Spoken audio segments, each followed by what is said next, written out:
दोस्तों, आज की कहानी सुनाने से पहले मैं आपसे एक निवेदन करना चाहता हूं कि हमारी कहानियां देखने वाले कुछ लोग ऐसे हैं जो हमारी वीडियोस एंजॉय तो करते हैं, लेकिन उन्होंने हमारा चैनल अभी तक सब्सक्राइब नहीं किया है। अगर आप उन पर लोगों में से हैं तो बस आपको एक छोटा सा काम करना है। इस वीडियो के नीचे आपको एक सब्सक्राइब बटन दिख रहा होगा, बस उस सब्सक्राइब बटन को दबाना है। बस इतना सा काम करना है आपको, और लगे तो बेल आइकन भी प्रेस कर देना ताकि हमारी लेटेस्ट वीडियो आते ही आपको सबसे पहले पता चले।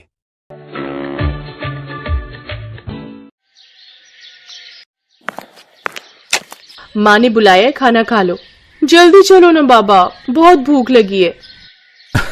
अगर इतनी ही तेज भूख लगी है तो तुम दोनों खा लो ना जाकर। नहीं, भूख तो लगी है पर आपके साथ ही खाना खाएंगे हम। अच्छा, बस 2 मिनट रुको, फिर ये वाली क्यारी की गुड़ाई कर दूं, फिर आता हूँ। हैं? ठीक है बाबा, जल्दी करो वरना खाना ठंडा हो जाएगा।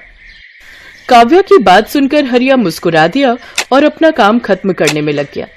ये कहानी हरिया की इन्हीं 2 बेटियों की है जिनके नाम थे काव्या और कीर्ति। दोनों बहनें अपने बाबा हरिया और माँ गीता के साथ गांव में रहती थी, जहां उनके घर के ठीक सामने उनका बड़ा सा खेत था और खेत के बगल में एक बड़ा सा तालाब भी था। फिर उस दिन घर जाते हुए, बाबा ये खेत तो हमारे काम का है, लेकिन ये तालाब हमारे किसी काम का नहीं है, आप इसे बेच क्यों नहीं देते?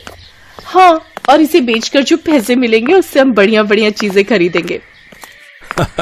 ऐसा कभी मत करना मेरी बच्चियों, ये तालाब तुम्हारे दादाजी की आखिरी निशानी है। पता है, कई साल लगाकर उन्होंने बड़ी मेहनत से इसे खोदा था।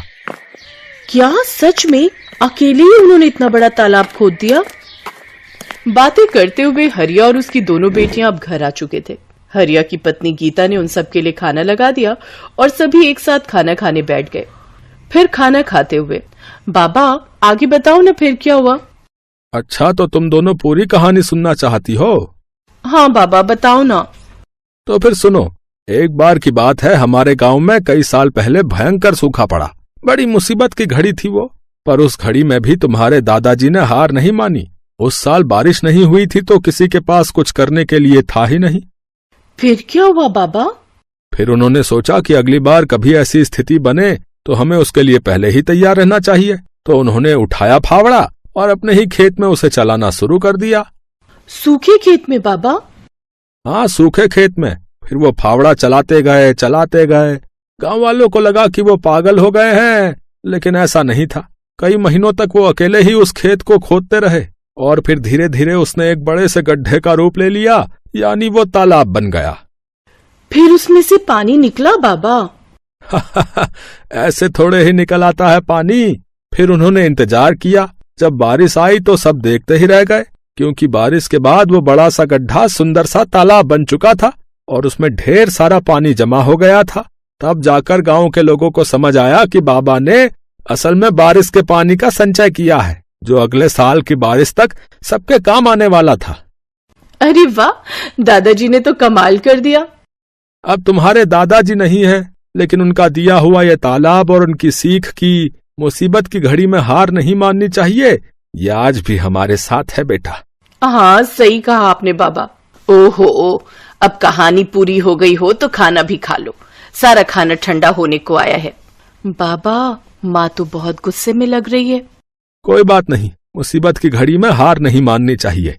अब जल्दी से खा लो, इससे पहले कि बात हाथ से निकल जाए। हाँ। काव्या और हरिया फुसफुसाते हुए हंसने लगे। इसी तरह कई साल बीत गए। फिर एक साल उनके गांव में फिर से सूखा पड़ा। परिवार के लिए बड़ी दिक्कत आ गई। हरिया को एक बीमारी ने जकड़ लिया। गर्मी और बीमारी की वजह से हरिया और तालाब दोनों ही सूखते जा रहे थे। हरिया की तबीयत दिन ब दिन बिगड़ने लगी और फिर, माँ तुम चिंता मत करो, हम बाबा को शहर लेकर जाएंगे, उनका अच्छा इलाज कराएंगे। पर इतना पैसा कहाँ है हमारे पास? हम कर्जा ले लेंगे माँ, मैं अभी जाकर साहूकार से बात करती हूँ। वो बड़ा बदमाश है कीर्ति, बेटा जरा ध्यान से। कीर्ति गांव के साहूकार के पास पहुंची और उसे अपने घर की सारी दशा बताई। ओहो, हरिया अच्छा आदमी है, इसीलिए तुम्हें कर्जा दे देता हूँ, लेकिन बदले में क्या गिरवी रखोगी? बताओ। हमारे पास ले देकर एक तालाब ही है भान सिंह जी। अरे उस नाले जैसे गंदे तालाब का मैं क्या करूंगा भाई? उसके बदले तो कोई ढेला भी ना दे। एक काम करो, तो मुझे अपने खेत के कागज दे दो और 2 लाख रुपए ले लो, ठीक है? कीर्ति अपना खेत गिरवी नहीं रखना चाहती थी क्योंकि ले देकर उनकी कमाई का एक वही जरिया था, लेकिन उसे ना चाहते हुए भी भान सिंह को अपने खेत के कागज देने पड़े और उसने साहूकार से 2 लाख रुपए ले लिए। माँ तुम चिंता मत करो, देखना बाबा का इलाज अच्छे से हो जाएगा, वो पहले की तरह एकदम ठीक हो जाएंगे। हाँ भगवान करे ऐसा ही हो। थोड़ी देर बाद पूरा परिवार बस में बैठकर शहर के लिए निकल पड़ा। वो लोग शहर के एक बड़े अस्पताल में पहुंचे जहां उन्हें पता चला कि हरिया की किडनी खराब है और इलाज में 4 लाख रुपए लगेंगे। अब गीता और दोनों बहनें चिंता में आ गई। उन्हें फिक्र सता रही थी कि बाकी पैसों का इंतजाम कैसे होगा। तभी कीर्ति तू एक काम कर, तू काव्या को लेकर गांव जा, वहां छोटे वाले कमरे में एक पुराना संदूक है, उसमें मेरे चांदी के कुछ गहने हैं, जल्दी से वो सब लेकर आ जा। पर माँ उनसे क्या होगा, हमें पूरे 2 लाख रुपए और चाहिए। अरे कुछ तो होगा, बाकी का भी देख लेंगे। गीता की बात मानकर दोनों बहनें वापस गांव चली आईं और घर पहुंचते ही उन्होंने उस संदूक को खोला। ये पहली बार था जब उन्होंने उस संदूक को खोला था। उस संदूक को खोलते ही सबसे पहले ढेर सारी धूल निकली। फिर एक लाल रंग की कपड़े की पोटली थी जिसमें गीता के कुछ गहने रखे थे। हे भगवान, मेरी माँ की शादी की निशानी भी अब हमें बेचनी पड़ रही है, हमारी मदद करो भगवान। कीर्ति की आंखों में आंसू थे। तभी काव्या की नजर संदूक की तली पर पड़ी जो कुछ उठी हुई सी थी। उसने वहां से लकड़ी का वो हिस्सा हटाया तो वहां उसे एक छोटी सी डिबिया नजर आई। दीदी ये क्या है और इसे इतना छुपाकर क्यों रखा है? पता नहीं, रुक मैं इसे खोलकर देखती हूँ। जैसे कीर्ति ने वो डिबिया खोली उसमें एक बड़ी सी चाबी और एक चिट्ठी थी। कीर्ति ने वो चिट्ठी खोली जो असल में उसके दादा ने अपने बेटे हरिया के लिए लिखी थी। कीर्ति ने चिट्ठी को पढ़ना शुरू किया। मेरे बेटे हरिया, मैं जानता हूँ कि तू मुझसे बहुत प्यार करता है, पर अब मेरी उम्र हो चली है और ये बीमारी मुझे अपने साथ लेकर ही जाएगी। तूने अपनी जिंदगी भर की कमाई मेरे इलाज पर खर्च कर दी, लेकिन ये ठीक बात नहीं है। आगे तेरी संतानों को भी पैसों की जरूरत पड़ेगी। एक राज छिपा कर रखा मैंने तुझसे, ताकि तू या तेरी संतानें सही वक्त आने पर उसका इस्तेमाल कर सके। तालाब की खुदाई करते वक्त मुझे कुछ मिला था, ये चाबी तेरी सारी समस्याएं खत्म कर देगी। बस याद रखना कि ये चाबी असल में मेरे दिल की है। दीदी क्या दादाजी ने पैसे या गहने छुपा कर रखे होंगे कहीं? हाँ काव्या, लगता तो ऐसा ही है।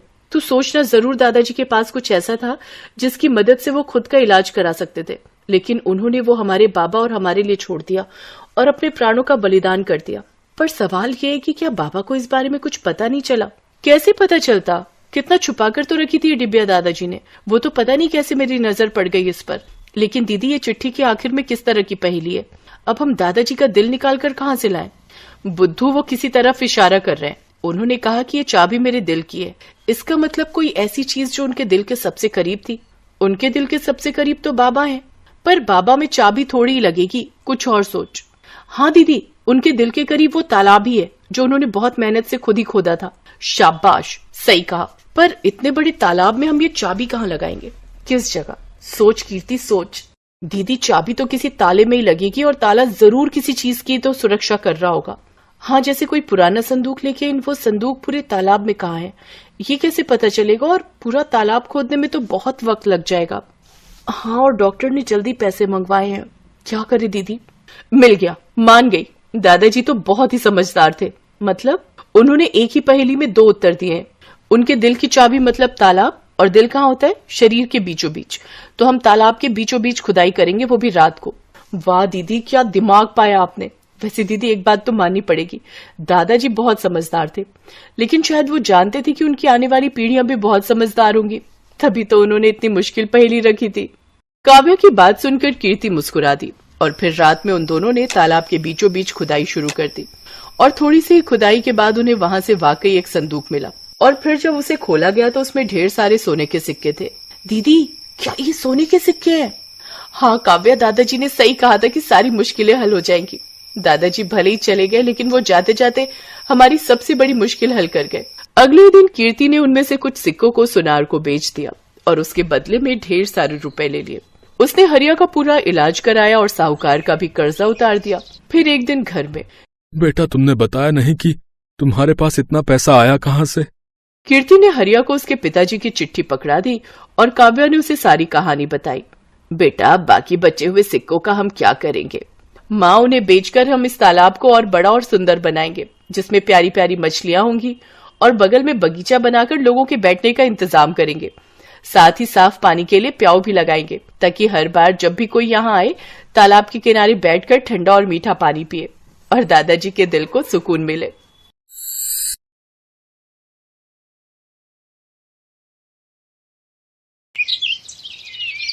बंटी और बबली दोनों सगी बहनें, दोनों ही एक नंबर की चालाक थी। वो बूढ़ी औरतों का भेष बनाकर अलग अलग गांव में जाती थी और जहां भी सीधी साधी अमीर सेठानी औरतें दिखाई दे उनको ठग लेती थी। अरे मोरी मैया, ये तो सच में जादू हो गया। मुझे भी कोई ऐसी दवाई दे दो। मैं तो बिल्कुल ऐसी 20 साल की जवान लड़की बनना चाहती हूँ। मेरे पति तो मुझे पसंद ही नहीं करते, हमेशा मुझे बुढ़िया बुढ़िया कहकर चिढ़ाते रहते हैं। सही कह रही हो बहन, मेरे पति भी मुझे ऐसे ही सुनाते हैं कि तू तो अब बूढ़ी हो गई है, तेरे ऊपर कुछ पहना ओढ़ा अच्छा नहीं लगता। अब दिखाऊंगी मैं कितनी सुंदर लगती हूँ। वैसे ये दवाई खाकर हम कितने दिन में जवान हो जाएंगे? बस एक बार ये 1 हफ्ता दवाई खा लो, उसके बाद आने वाले 1 हफ्ते के अंदर तुम्हारे अंदर बदलाव आ जाएगा। पर ये दवाई महंगी है, इतना याद रखो, 51,000 रुपए का शगुन डालना पड़ता है तब ये दवाई मिलती है और तभी ये अपना असर दिखाती है। अब तुम पांचों अगर जवान होना चाहती हो तो कल 51,000 रुपए ले आओ और ये दवाई ले जाओ। अरे वो तो कोई दिक्कत नहीं है, पैसों की चिंता तुम ना करो, हम कल ही ले आएंगे। पर मेरी तो अब बहन की लड़की की शादी है, मैं सोच रही हूँ कल से दवाई शुरू कर दूं। हाँ, आप कल से ही दवाई शुरू कर दो, तभी आप मेरी तरह सुंदर बन पाओगे। ठीक है, तो फिर हम सब कल पैसे लेकर आ जाएंगे, तुम हमें दवाई दे देना।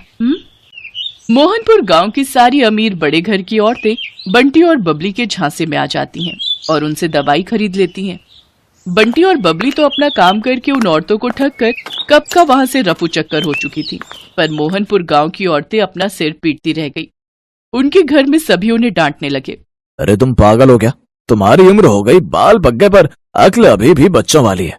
ऐसे भला दवाई लेकर कोई इतना जवान हो जाए कि 20 साल की लड़की बन जाए? तुम्हें क्या हो गया था? बताओ, फालतू के पैसे खराब हो गए और वो औरतें तुम्हें ठग कर चली गई।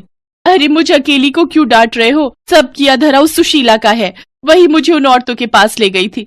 पर मुझे अभी तक समझ में नहीं आ रहा है कि उनमें से एक बूढ़ी दादी और वो उसकी पोती, क्या जो हमें पागल बना रही थी वो दादी पोती है क्या? तुम यहाँ अपना गणित लगाती रहो और वो दोनों राम जाने किसी और को लूट रही होंगी। बिल्कुल सही।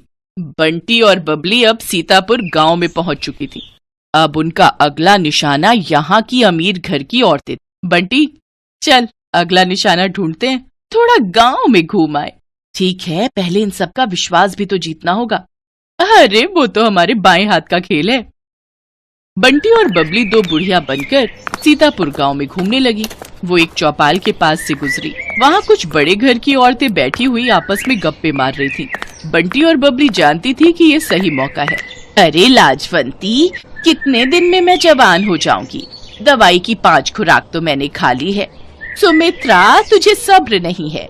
मैंने तुझे कहा ना, तू देखना सुंदर लड़की में ना बदल जाए तो मेरा नाम बदल देना। मैंने भी वो दवाई शुरू कर दी है। अरे हम जैसी बहुत बूढ़ी औरतें उस दवाई को खाकर जवान हुई हैं। ये दोनों बुढ़िया औरतें गांव में नई दिखाई दे रही हैं, पर ये किस दवाई की बात कर रही हैं? जरा पूछ तो। अरे बहन जी, जरा रुकना, आपको इस गांव में पहली बार देखा है, आप ये किस दवाई की बात कर रहे हो? जी नमस्ते, हम दोनों तो बूढ़े से जवान होने की दवाई की बात कर रहे हैं। हम वो दवाई खा रहे हैं। अब बूढ़े शरीर से काम नहीं होता, उम्र हो चली है, शरीर कमजोर हो गया है।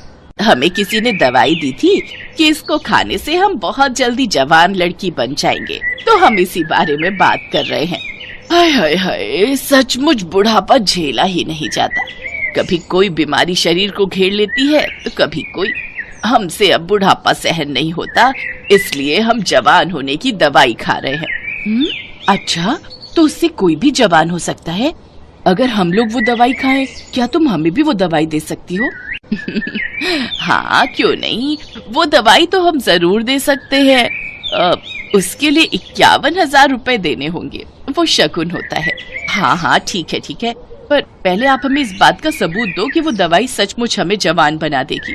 मेरी दवाई को 5 दिन हो चुके हैं, बस कल एक दवाई और लेनी है, फिर परसों मैं तुम्हें एक जवान लड़की के रूप में दिखाई दूंगी। ठीक है, तो फिर हम परसों ही दवाई खरीदेंगे। पहले तुम्हें देख तो ले, आजकल चोर उचक्के बेईमान ठग बहुत लूटने लगे हैं। अरे तो ठीक है, आप जब परसों सुमित्रा को लड़की के रूप में देखोगे तभी आपको विश्वास होगा।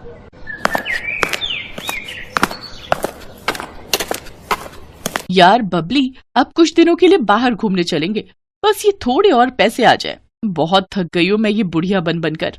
ठीक है, बस ये काम हो जाए, फिर इस बार हम लंबी छुट्टियों पर चलेंगे। बंटी और बबली इस बार बहुत खुश थी क्योंकि उनके पास इस बार बेईमानी के बहुत सारे पैसे जुड़ चुके थे। अगले दिन गांव की सारी अमीर घर की औरतें बंटी और बबली के पास दवाई लेने पहुंच जाती हैं। ये मेरी ननद है, कल ही दूसरे गांव से आई है। मैंने इसे भी आपके बारे में बताया तो ये बोल रही है कि इसे भी वो दवाई चाहिए जिससे आप बूढ़े से जवान हो जाओ। वैसे आपकी दूसरी साथी कहाँ है? क्या वो जवान हो गई? हाँ बहन जी, वो तो कल रात को ही जवान हो गई थी। अरे सुमित्रा, जरा सामने आ जल्दी से, इन्हें अपना जादू दिखा। सब औरतें चौंक जाती हैं क्योंकि बबली अब एक लड़की के रूप में थी। तभी सेठानी की ननद बोली, क्या बात है, वैसे कितने दिन लगे आपको बुढ़िया से जवान होने में? मुझे तो 1 हफ्ता लगा था। वैसे अब दवाई में नया तरीका अपनाया गया है, आप सबको सिर्फ 2 दिन ही लगेंगे। अब आप जल्दी से ये पैसे जमा कर दो तो हम आपको दवाई दे दें। 2 दिन का इंतजार क्या करना है, मैं आपको अभी लड़की बनकर दिखा देती हूँ। सेठानी की ननद कोई बूढ़ी औरत नहीं थी, बल्कि सेठानी की भतीजी ये सब नाटक कर रही थी, जो पिछली रात ही अपनी बुआ के घर रहने आई थी। जब सेठानी की भतीजी रीमा को ये बात पता चली तो उसे दाल में कुछ काला लगा, क्योंकि उसकी अपनी सहेली की माँ के साथ ऐसा हो चुका था और वो बदमाश औरतें कहीं नहीं मिल रही थी। बुआ जी, ये कोई बूढ़ी औरतें नहीं, ये 2 चालाक लड़कियां हैं। ये ठग है, गांव-गांव जाकर सबको बेवकूफ बनाती हैं और पैसे ठगती हैं। असल में इनका नाम बंटी और बबली है। पहले ये 2 बुढ़िया के रूप में गांव में जाती थी, फिर इनमें से एक अपने रूप में वापस आ जाती है। बस यही सारी औरतें धोखा खा जाती हैं। ये अपना मेकअप उतार देती है। अच्छा, ऐसी बात है, हम तो इनके जाल में फंसे ही जा रहे थे। अब तुम दोनों को यहाँ से कोई नहीं भागने देगा। रीमा बिटिया, जल्दी से चौधरी साहब को और बाकी गांव वालों को भी बुला लो, इन दोनों को पकड़ना बहुत जरूरी है। बबली, हमारी चालाकी हम पर भारी पड़ गई, अब तो हमें ये पुलिस के हवाले करके रहेंगे। तुम ठीक कह रही हो बहन, कोई बात नहीं, थोड़े दिन जेल की रोटी खा लेंगे। रीमा की समझदारी से बंटी और बबली, जो कि बहुत समय से लोगों को ठगने का काम कर रही थी, उन्हें पुलिस पकड़ लेती है और उन्हें जेल हो जाती है। दोनों को अपने किए की सजा मिल जाती है। बंटी और बबली दोनों को समझ आ गया था कि चोर कितना भी समझदार हो, कितना भी चालाक हो, पर एक न एक दिन उसे अपराध की सजा जरूर मिलती।